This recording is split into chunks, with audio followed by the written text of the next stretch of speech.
Praise the Lord. ദൈവജനമേ, നമ്മുടെ ജീവിതത്തിൽ നാം അനുഭവിക്കുന്ന ക്ഷാമങ്ങളും പരിശോധനകളും ഒന്നും നമ്മെ നശിപ്പിച്ചു കളയുവാനല്ല, അതിനപ്പുറമായി ദൈവത്തിന്റെ കരുതലുകൾ നാം അനുഭവിക്കുവാൻ അത്രേ.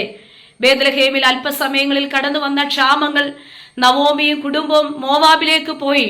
എന്നാൽ നവോമി കേട്ട ഒരു വാർത്തയുണ്ട്, ബേത്ലഹേമിനെ ദൈവം സന്ദർശിച്ചിരിക്കുന്നു. തന്റെ ജനത്തെ ദൈവം സന്ദർശിച്ച് അവർക്ക് ദൈവം ആഹാരം കൊടുത്തിരിക്കുന്നു. അതെ, നമ്മുടെ ദൈവം ക്ഷാമങ്ങളും പ്രയാസങ്ങളും പ്രതിസന്ധികളും ഒക്കെ നമ്മുടെ ജീവിതത്തിൽ കടന്നു വരുമ്പോൾ കൈവിട്ടു കളയുന്ന ദൈവമല്ല നാം സേവിക്കുന്ന, നാം ആരാധിക്കുന്ന നമ്മുടെ ദൈവം. അതിന് നടുവിൽ നമ്മെ സന്ദർശിച്ച് നമുക്ക് വേണ്ടി പ്രവർത്തിക്കുന്ന ഒരു ദൈവമാണ്. 65-ാം സങ്കീർത്തനത്തിന്റെ 9-ാം വാക്യത്തിൽ ഇങ്ങനെ പറയുന്നു, നീ ഭൂമിയെ സന്ദർശിച്ചു നനയ്ക്കുന്നു, നീ അതിനെ അത്യന്തം പുഷ്ടിയുള്ളതാക്കുന്നു. ദൈവത്തിന്റെ നദിയിൽ വെള്ളം നിറഞ്ഞിരിക്കുന്നു. അതെ, നീ ഭൂമിയെ ഇങ്ങനെ ഒരുക്കി അവർക്ക് ധാന്യം കൊടുക്കുന്നു. അങ്ങനെയെങ്കിൽ ദൈവമക്കളെ, നമ്മുടെ ജീവിതത്തെ സന്ദർശിച്ച് നമുക്ക് വേണ്ടി അത്ഭുതങ്ങളെ ചെയ്യുന്ന ഒരു ദൈവമുണ്ട്.